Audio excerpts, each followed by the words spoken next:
I am back for the final segment of me signing bills into law. Alrighty, let's see. Here are the final bills. Alright, let's see here. There's only four left, right? Yes, there's only four left, so I'm making this the final segment for the me signing bills into law. Alright, House Bill 21 of year 2022. It is a very short bill, so I'll go ahead and read it for you. I am the sponsor of this bill. Now, if you guys are wondering, why am I the only person that's sponsoring these bills? I promise that I am not. We have bills that are multiple sponsors. It's the House Joint Resolutions that that has multiple sponsors, but uh single House bills like these are usually done by one sponsor, and yes, about 99% of them, I am the only sponsor of making these bills. So, but at least there's legislators that vote on them to get it passed, so I can't complain about that. But anyway, title NRS Chapter 3.001 shall establish a statute stating that the monarch shall preside over the Judiciary Committee created under the Second Royal Decree. This will be statutory under Section 8 of Article 4 of the Constitution. This bill reads Section 1: the monarch shall preside over the Judiciary Committee during judicial subpoenas filed by the unicameral. Section 2: during the hearing, the Queen shall preside and shall make the rules for the hearings. That's all. Yep. Because by the Second Royal Decree, she created a Judiciary Committee in the legislative branch. So, and of course, I allowed that, and that's just to help with the activity issues that we have in the government. So, I am signing this bill into law.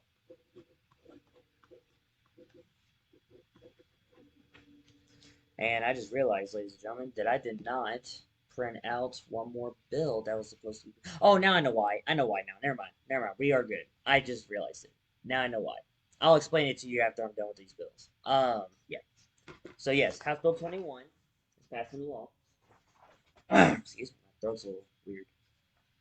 All right, House Bill 22. House Bill 22, sponsored by me. Title: Amending NRS Chapter 5. Um, it's a short-ish bill. I'm not gonna go ahead and read it. It's just amending NRS Chapter 5, which involves crimes and punishments. So that's the chapter. But I'm not gonna read the whole bill. So, with that said, since it's passed by the unicameral, I will not sign this bill into law. Shocker. No, here's why.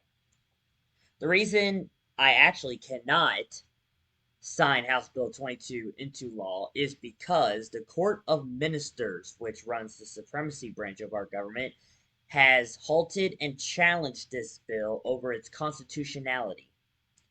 So, therefore, this bill, House Bill 22, is going to the Court of Ministers, Constitutional Court, to be challenged. And I am the one that has to be defending it since I'm the only sponsor of it. So, for the first time in Queen history, we are going to Constitutional Court. We don't know if it's going to be short. We don't know if it's going to be long. I will be defending this bill. Because in all honesty, I am a little skeptical about the whole constitutional court process over a single bill, but that's what Her Majesty decided. So it is being challenged by the Court of Ministers, with Her Majesty presiding, and yeah. Now it's a constitutional court; it's not a criminal court, so I'm not going to get in trouble. It's the life of this bill that's on the line. So if it doesn't get whatever the current Mercy decide, if it doesn't get passed, then it doesn't get passed at all. So the unicameral did pass this bill, but because of the challenge by the Court of Ministers, I cannot sign this bill into law until they say otherwise. So, which also that means if the bill does not pass, I will have to shred this and put it in the archives on the computer, um, and then make a whole new one, or depending on how the whole trial thing goes, they'll either I actually don't know. This is our first constitutional court trial, so I have no idea what's going to happen. I'm just making assumptions, so don't take my word for it. I'm assuming Her Majesty would probably call a special session just to work specifically on this specific thing, um, which is which will probably be, if she said anything, will be changing House Bill 22 into something else, but it will have to be proposed as another bill due to its legality. So yeah, so I'm assuming that's what she'll do. I don't know what will happen. This is our first constitutional court trial, which follows under the NRS chapter with the supremacy branch in it, which I believe is NRS chapter 2 or 1. It's one of the chapters. I know it's either 1 or 2 that the supremacy branch is on, but you guys can find that in our website. It'll be all over it. So if you need to know that information or anything like that, just look that up, then you'll find it. But yes, I cannot sign House Bill 22 into law until the challenge is over. So, yep. So I'm gonna leave that alone. Y'all thought I was gonna veto it, did you? Veto a bill that I sponsored. Yeah, I can't wait till another legislator actually proposes their own bills. All right, so let's move on. All right, this one has multiple pages, and there's a very good reason for it. All right, House Bill 24, sponsor obviously me. I know, getting a little annoying that I'm the only one proposing these bills. I know, I'm trying, I promise. Title: An act relating to the remapping of the 9 federal counties of the Queen of Nix. The 9 federal counties are um, the little area, the smaller areas within the nation. So right now we're under a provisional government with the constitution that's permanent, but the government itself is provisional. So our government is functioning and legit. However, we don't necessarily have a lot of land. I mean, we have a lot of land. We have 2,054 acres of land, 2,054.23 acres of land. Um, Under one of my executive orders, I believe it's Executive Order 2 or 1, one or the other. Um, so under that, whichever citizen that actually owns a property is considered Nick's land. And just like some people have been confused with this. Just because it's Nick's land does not mean the government owns your land. It means it has jurisdiction of your land. That means the Constitution uh is applied to your land. Okay, that's what it means. Control and jurisdiction are somewhat two different things. Okay, so the Nixie government has jurisdiction over your property, but we don't have ownership or control of your property. Okay, that's what jurisdiction basically means. So I don't want y'all to get confused on that part. So I could read this multi-page document, but I will not. So I'm just gonna briefly explain it. We had multiple states as our big federal county lands. Obviously, that doesn't mean we claim all of it, but we had like a lot of states and a Canadian province as our provisional land. I have now shrunken that into smaller land. Now, instead of taking whole states, I'm only taking up whole counties. So now I'm taking up whole U.S. counties, by the way. I'm taking up whole U.S. counties and making them into federal counties, basically. Now, obviously, that doesn't mean we claim these lands. Again, we don't claim them. We claim what's inside of them. Okay? Or, if we don't claim anything inside of them, there's at least one or more citizens in them that rents an apartment or rents a house or something. We don't include rental property as part of Nick's land because that person does not own the land. The citizen actually has to own the land for that land to be under Nick's jurisdiction. So, but yes, our provisional land is a lot smaller. Um, you should be able to find it in our unicameral meeting video that Nick's Delta Broadcast posted.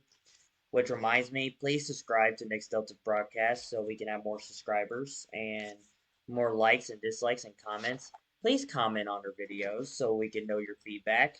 If you think we shouldn't be making a country declaring independence from the United States, we would love to hear it. We're not gonna ditch you for it, so please do. And if you like hearing about more about us and whatever, please comment below and let me or Nick's Delta Broadcast know. We would love to hear your feedback. So please do. So yeah. So that's it on House Bill 24. That's all it is. And we needed it because this bill was actually a priority bill because our last provisional land, we lost Talbot County, sorry, Talbot Federal County. I gotta say the word federal. Talbot Federal County, Ballou Federal County, and Floyd Federal County uh, ended up having zero population. And because of that, we have to change the land. We have to shift it. We have to shift the county lands all over the place. So it's a little bit like redistricting, but not necessarily, because even though I'm redistricting, it doesn't change your representation. It doesn't change any of that. It mainly involves census. That's basically where it involves too. It involves census. It doesn't really involve your representation or anything like that. So it's not legally gerrymandering. It's mapping every areas out where we actually have citizens in. Okay. So so this was a priority bill. So we had to get it done and we got it done. So now I'll be able, and once I sign this into law, I'll actually be able to work on it.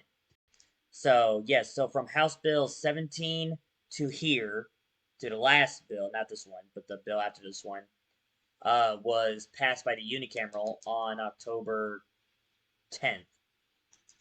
Well, October 13th because we had to wait for the absentee votes. But yeah, October 13th is when it was passed by the unicameral. So I am now going to sign House Bill 24 into law.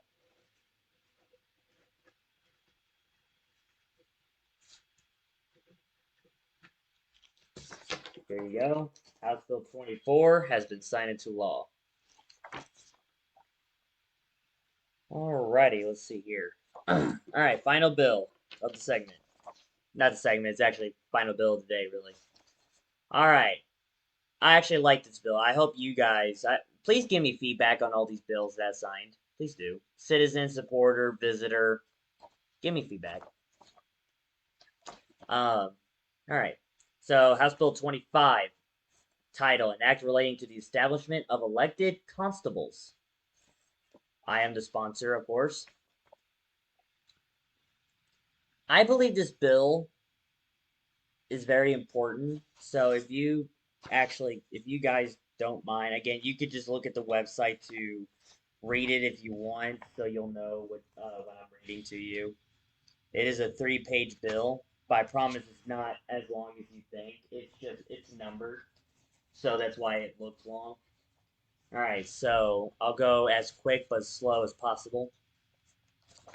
So, Part 1, this bill, if passed, shall be labeled as part of Title 1, Chapter 2, Executive Branch. Okay, well, that means the Executive Branch is on NRS Chapter 2.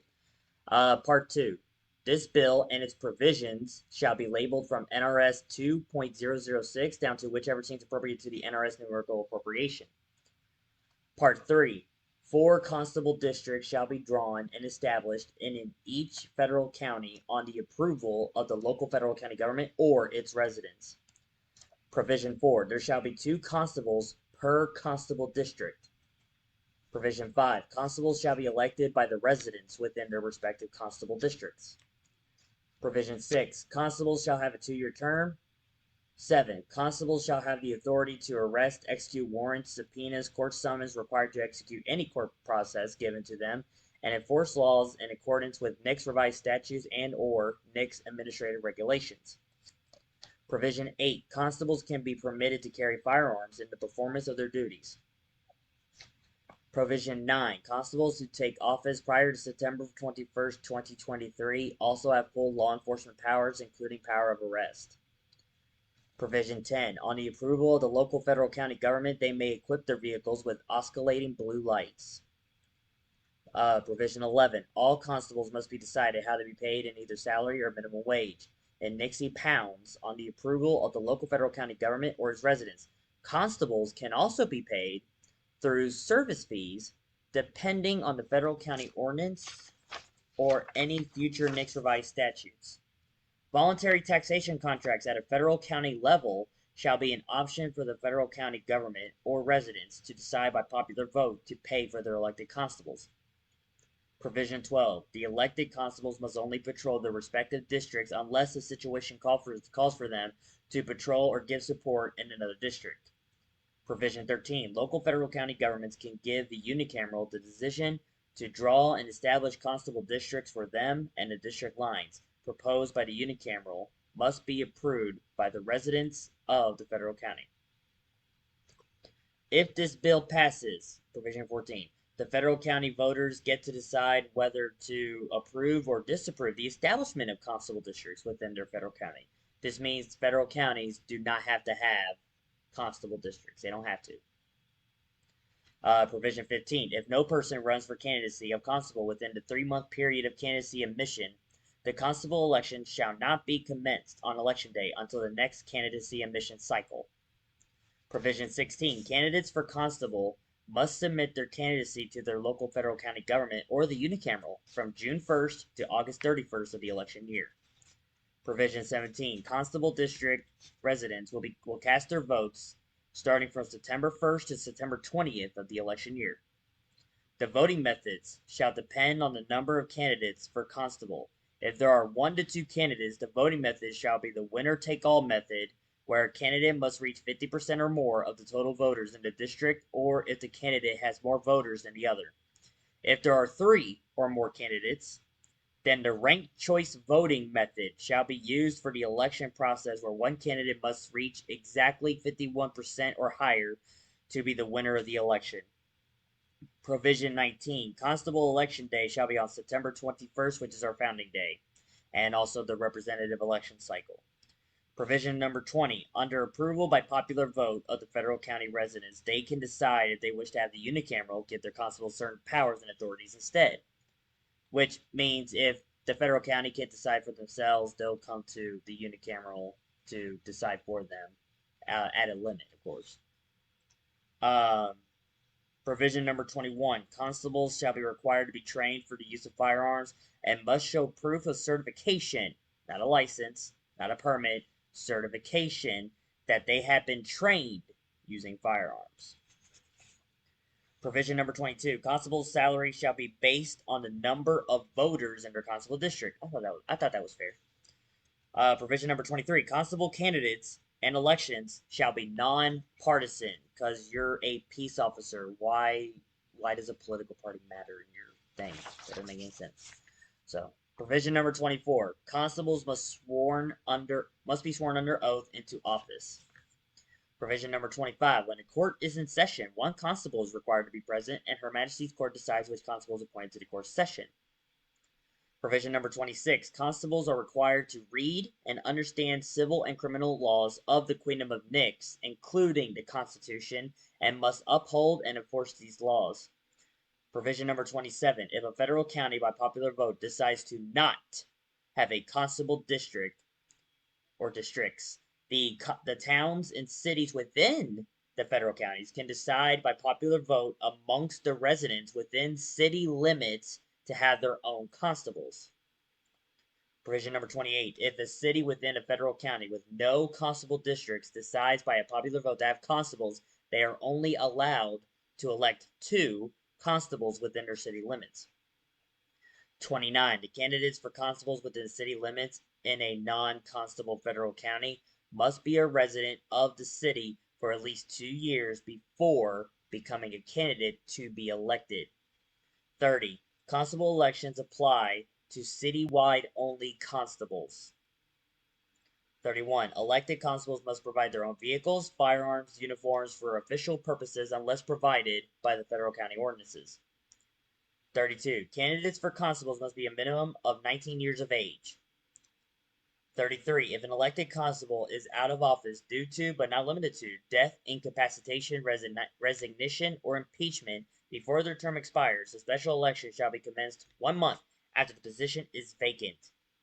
34. Constables can only be impeached by their respective district voters in a popular vote. 35. Once an elected constable has been impeached, he or she can no longer become a constable anywhere in Nix. Because you have to do something really bad to be impeached. 36. Constables shall have the authority to collect taxes from taxpayers that have signed a voluntary taxation contract. 37. During events where the Prime Minister or the royal family is located, one constable from each federal county, appointed by the Prime Minister, must escort him, her, or they until he, she, or they has returned to his, her, or their residence after the events. Last but not least, 38. The constables have the authority to escort the Prime Minister or the royal family off the premises and back to their homes if they deem the events to be dangerously unsafe.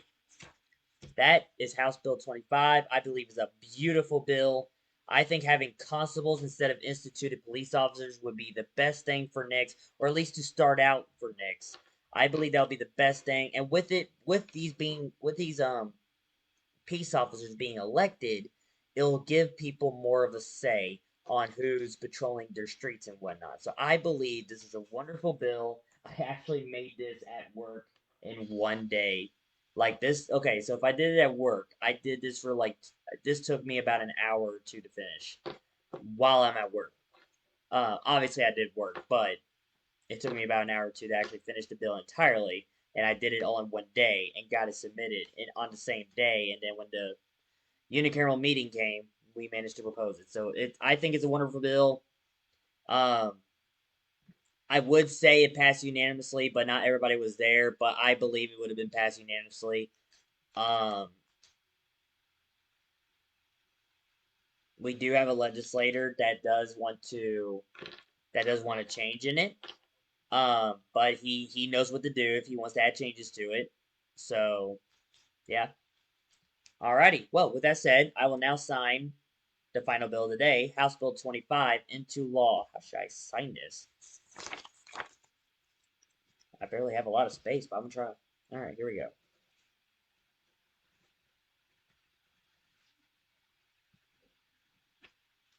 There we are.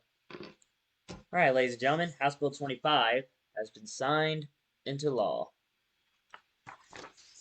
Alrighty, ladies and gentlemen, fellow Nixie citizens, supporters, visitors, I thank you for taking this time to watch me sign all my 2022 bills into law. And that's all the paperwork I have to sign.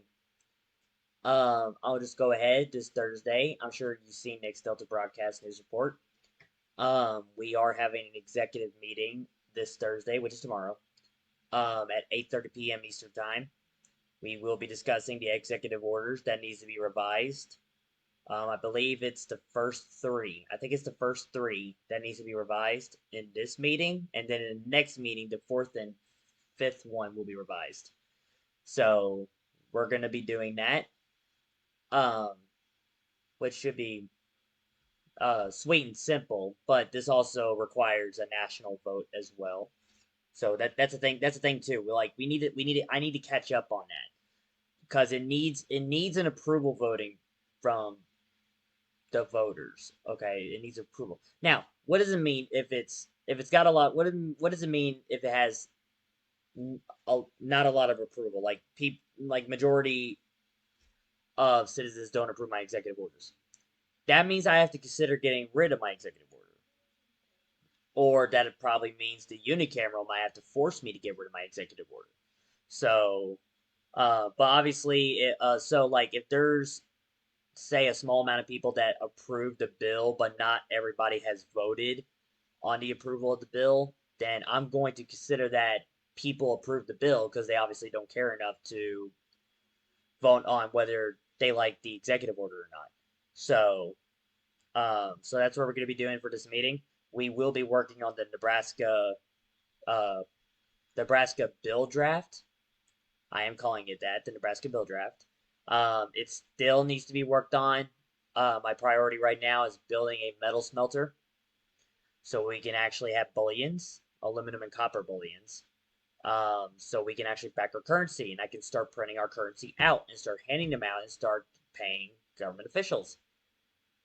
In a way, it is going to be it's fiat, but with bullion backed metals with a fixed exchange rate. So, well, I mean, while I'm doing my final video, I might as well explain it a little bit. So, how's it going to work? Our currency is not going to have a number on it. It's going to be a certificate. So it'll look like in the shape of a dollar bill, but it'll be a certificate. It'll uh, it should tell you what metal it is. So it'll say like aluminum certificate, right? And it'll have a QR code on it. And what you do is scan it, and it'll take you to the website to figure out what the market price is of aluminum. And whatever the market price is for aluminum is, that is what the price of that one certificate is. So of course, this might since prices do fluctuate over time, every day, every week, every month, every year. Obviously, you will probably need a lot of aluminum certificates. Now, say you're unsure about the the specialty paper certificates, the aluminum and copper certificates. If you're so unsure about it, because it is specialty paper and that's all it is, it's specialty paper. It's not really the metal that is said it's backing. If you're concerned about the value of it, you can exchange it for 1 pound of aluminum or a pound of copper. You can do that, and we will give it to you. And that's the whole point of making these bullions, so I can exchange it to you. So because that means you can pay for Nixie services or products with aluminum bars and copper bars. You can do that because it is currency. Okay, the paper certificate part is just easy for you to hold, so you can put it in your wallet or your pocket or anything like that, right? So, but if you're um what's the word? If you're comfortable on having the bullions with you, by all means, have the bullions. I mean, hell, that's probably the one of the good economic ways of doing it. We are going to have gold and silver, but we all know how hard it is to get gold and silver. So we have our ways. We have our ways to getting gold at least. We have our ways of getting gold. It's going to take time, but we have ways of getting gold. And yes, the gold certificate will have to go by ounce because that's how gold is being, marketed and sold um, ever since it existed. So each certificate will be like 1 ounce of gold, basically, um, which is still a lot of money. It's ridiculously a lot of money. But like I said, it's not gonna have a number. It'll have a QR code. You scan it, whatever the market price of gold is. That's how much it is. Like if you go up to the cash register guy stand, you give the gold certificate to the cash register person, right? Cash register the cash register person scans it. So you get a price of what you're buying. You give the gold certificate. The gold certificate should be like $1,600 right now. So so that's $1,600. Okay. Now obviously we do not have a change coin system, but you can get change back. So if you pay I don't know why you would pay $1,600 for something, but if it does cost $1,600, why? Anyway, so if it's $1,600, but something costs $1,500, you're gonna get $100 back, whether it's by the copper certificate or aluminum certificate, just like a dollar or $5 bill, depending on what the thing is. Obviously, the cash register person has to know how much money you're getting back because, like I said, the market price on these two metals fluctuate over time. So whatever it is today, that's how much. So there's a lot of math involved. There is a lot of math involved, but you will get change if you pay for a silver or gold certificate. So obviously, to make things easier, convenient, and suitable for exchanges, making an economy, we're only going to start with aluminum and copper certificates for people to have. Obviously, once I start printing these out, I'm gonna have to get multiple printers and actually start doing my own. Uh, Printer goes burr. I gotta do my own. God forbid, I gotta do my own Federal Reserve type deal and just print money. But the deal is, the deal is, while the money's being printed, now I have to make it a priority to get the same amount of aluminum bars as amount the same certificates of aluminum certificates. So it's a race. Um, so yeah. Now, because just to help back it, I want to equalize it. You know what I'm saying? So, because if you have the certificate, you can't get an aluminum bar because we don't have any aluminum bars. So, and I don't want that for you. So I'm gonna try my best to get aluminum bars and copper bars too. So I'm making that a priority. I just bought play sand today. I'm gonna have to order the other two materials for the experiment. And once that's done, I'll get a few volunteers and we'll get to work on making aluminum bars. Now, say you can't donate money. I am going to say this too. If you can't donate money, I will let you know when the furnace is built and it's successfully working properly. I will let you once I let you know that, you can, instead of donating money, you can donate me clean, washed, and crushed soda cans. Yes, you can donate basically recycled. I'm basically recycling if you think about it. So, you like the environment, you like recycling, give me your soda cans, I will take it. So, because if you give me 32 soda cans, it's 1 pound of aluminum. I did look that up. It's 32 soda cans for 1 pound of aluminum. So, if I can get a lot of soda cans from you, they got to be crushed. So I can, make room for a lot more soda cans in my container. So, there's a lot of that. I actually passed an executive order to encourage citizens to have cardboard boxes specifically for crushed soda cans for me to take and to melt them down. We haven't gotten around there yet because priorities change, and I'm on a priority right now.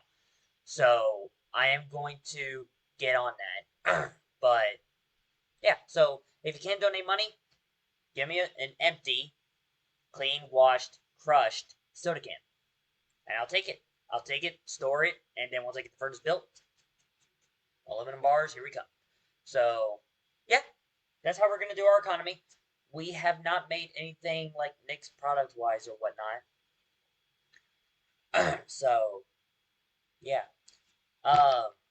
If you guys are concerned about, well, what about the United States dollar? Well, if you guys have been looking at the U.S. economy lately, the value of the dollar is not looking too good. Especially when the Federal Reserve is still gonna, exist.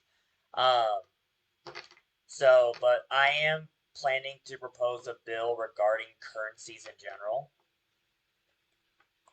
to allow in the Queen of Nix, because I believe we should have multiple currencies in the Queen of Nix, not just government appointed ones.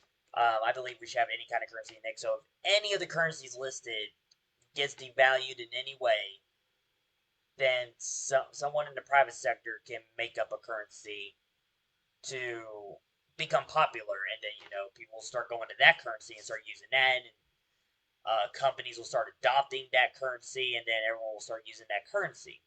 And so there'll still be an economy, there'll still be exchanges, there'll still be really good prices. If the Nixie pound fails, it fails. Simple as that. If it fails, it fails. We're not gonna be like the Federal Reserve and keep on printing and then here guys, have our money, trust it. No, we ain't doing that. If it fails, it fails. So we even considered about using another micronation's currency because they make really good looking currencies. So, and most of them are fiat. Some of them are backed by metals. So, but yeah. So with that said, I thank you guys for watching me sign all these bills and explain some things to you that are very important. I hope they were very informative. All the information you need is on the website, so please check out www.queenofthenicks.com. Let's see. Subscribe to the Nixie Acolyte Talk Show, which is my podcast. I will be doing actual podcast stuff, meaning I'll be talking about the tyrannical U.S. government. I'll be talking about the tyrannical state government. I'll be talking about the tyrannical local government. I'll be talking about a lot of things. I'll actually be talking about a topic. I'm going to find a topic, make a list. What's that topic? All right, what's the topic of the day? And I'm going to be talking about it for a whole hour on that one specific topic. That'll be my actual podcast. I know I've said I was going to do this, I was going to do that in all my podcasts. No, if I'm going to make a podcast, I got to talk about something. What the hell is Nix? Why is Nix doing this? why am I personally doing this? It is my personal podcast after all. So why am I doing this? You know what I'm saying? So I will be doing that. In the future, it's coming. I promise. It's gonna be a minute. You know, priorities have things. So, alrighty. Y'all have a wonderful night. Ave Rex, Vivat Regnum. God save the Queen. Long live the Queendom. Have a good night.